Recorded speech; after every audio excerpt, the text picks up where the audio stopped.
Second topic. वैसे ये book में नहीं दे रखा है एनसीईआरटी में, लेकिन जहां पर ऑल्टरेशन होता है वहां पर ये होना चाहिए। तो किसी भी स्कूल में ये करवाया जा सकता है या किसी प्राइवेट पब्लिशर की बुक में सेकंड टॉपिक मिल सकता है, इसलिए मैं पहले से ही करवा के चल रहा हूं। Inclusion and exclusion. New mean is equals to new mean new mean is equals to old mean multiplied by old total number of observation. Total observation लिख रहा हूं केवल ना, माइनस माइनस और प्लस, प्लस माइनस। प्लस कब लगेगा? Inclusion में। Minus कब लगेगा? एक्सक्लूजन में। Divided by new total observation. समझाता हूं इसको, देखो क्या कहता है ये फॉर्मूला।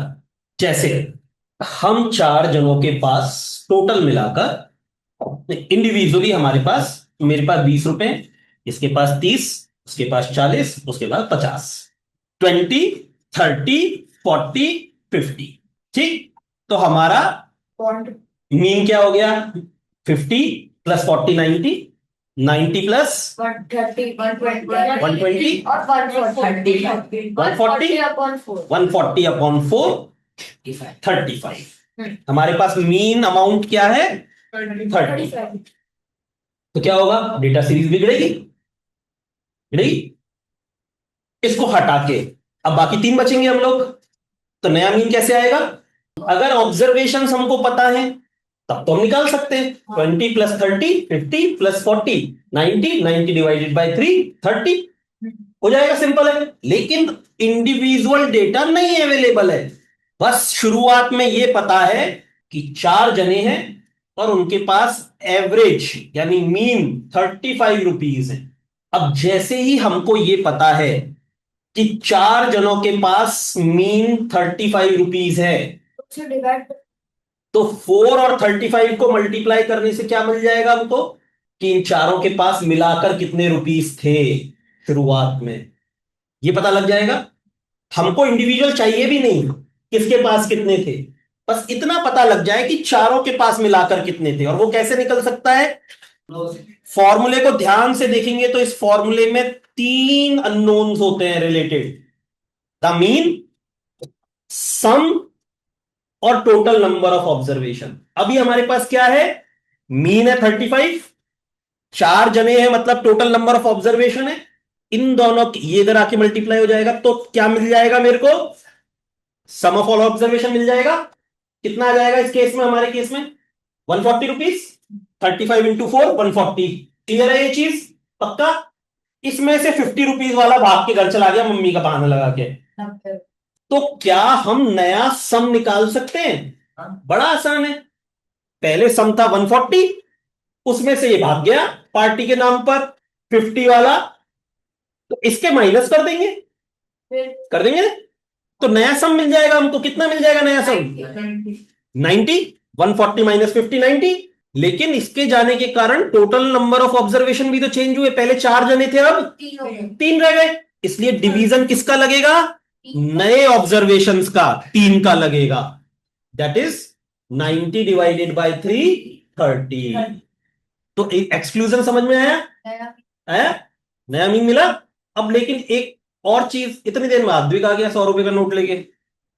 अब इन पांच जनों का नया मीन कैसे निकलेगा सोच के देखना। पहले चार जनों का मीन 35, तो उनके पास सम कितना? 4 इंटू 35 140। यहां तक तो हम पहले भी थे। एक नया ऑब्जर्वेशन आया 100 रुपए लेके, तो नया सम कितना हो गया? 140 प्लस 100 240। तो इंक्लूजन के टाइम पर हम ऐड करते हैं डेटा को और एक्सक्लूजन के टाइम पर सब्ट्रैक्ट करते हैं डेटा को। ये समझ में आ गया? प्लस माइनस क्यों लगाए? इंक्लूजन एक्सक्लूजन समझ में आ गया। तो नया सम कितना हो गया? 240 हो गया। लेकिन अभी ऑब्जर्वेशन बदल कर कितने हो गए? 5 हो गए। तो इसलिए डिवाइड किससे होगा? वो 5 से। तो 240 डिवाइडेड बाय 5 48 नया मीन। तो इंक्लूजन एक्सक्लूजन समझ में आया? इस फॉर्मूले से निकलता है। क्वेश्चन इफ मीन मार्क्स, नहीं कोई कॉपी नहीं है इसमें, ऑब्जर्वेशन आ ही नहीं सकते ना इस वाले क्वेश्चन में, तो यही तो सबसे बड़ी बात है। If mean marks of 10 students of a class are 32, if नहीं लगाते शुरू में, mean marks, full stop. If a new student, if two new students of marks 28 and 48 are included in that group, new mean marks। बहुत बढ़िया question बना है। चलो जी solution, पहले फॉर्मूला लिखेंगे। कौन सा वाला लिखेंगे, इंक्लूजन वाला या एक्सक्लूजन वाला? इंक्लूजन वाला प्लस के साथ लिखेंगे, प्लस न्यू डेटा। मैं सीधे फॉर्मूला लगा दूं, new mean is equal to, formula पढ़ो, पहली चीज क्या दे रखी है, ओल्ड मीन। कितना है old mean, 32, multiplied by old total number of students, plus inclusion of data करो, दोनों नए ऑब्जर्वेशंस क्या हैं इंक्लूड कर लो, 28 एंड 48, दोनों को इंक्लूड कर लिया, divided by new total observations 10 plus 1 plus 1, old mean multiplied by old number of observation plus inclusions, या इंक्लूजन्स हैं, divided by new total observations. कोई दिक्कत? बस सिंप्लीफाई करना है। ये पहले मल्टीप्लीकेशन परफॉर्म होगा, 320 प्लस 28 प्लस 48 डिवाइडेड बाय 12, नया सम ये 60 80, 396 डिवाइडेड बाय 12 33, आंसर। मैंने क्वेश्चन केवल इंक्लूजन का करवाया है, एक्सक्लूजन मैं नहीं करवा रहा हूं। क्या करना होगा एक्सक्लूजन में, यही सेम डेटा वाले दो जने, यही सेम डेटा वाले दो जने ग्रुप को लीव कर देते हैं, तो नया मीन क्या होगा, लगा दो फटाफट, लगा दो, लगाओ। यही क्वेश्चन इंक्लूडेड की जगह एक्सक्लूडेड हो जाएगा, एक्सक्लूडेड फ्रॉम दैट ग्रुप। बस केवल क्या अंतर करना है हमको, यहां पर इंक्लूडेड इन की जगह पर क्या आ जाएगा, एक्सक्लूडेड फ्रॉम। इंक्लूडेड इनकी जगह पे क्या आ जाएगा यहां पर, एक्सक्लूडेड फ्रॉम द ग्रुप।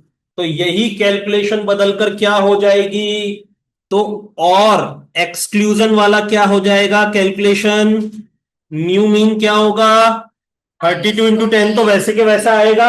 10 जनों के मीन मार्क्स 32 थे, तो पहले टोटल कितना चल रहा था, 32 इंटू 10, यही था पहले पहले का टोटल। इसमें से दो जने एक्सक्लूड हो गए, एक 28 मार्क्स वाला एक्सक्लूड हो गया और एक 48 मार्क्स वाला एक्सक्लूड हो गया।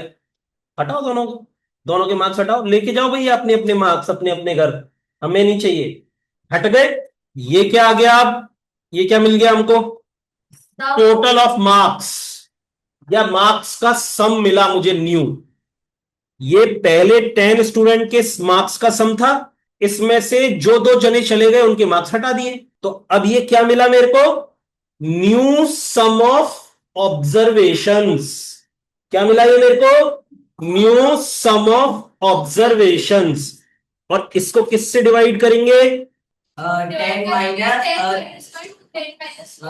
10 माइनस 1 माइनस 1, यानी -2 करना है। क्यों करना है, क्योंकि दो एक्सक्लूड हो, दो जने घर चले गए, तो अब जने कितने बचे, कितने स्टूडेंट बचे, 8 स्टूडेंट बचे। तो ये क्या हुआ, नीचे डिनोमिनेटर क्या हुआ, new total number of observations, 320 minus 76 divided by 8, और ये हो जाएगा 244 डिवाइडेड बाय 8, 30.5 आंसर। तो एक्सक्लूजन समझ में आ गया, पक्का।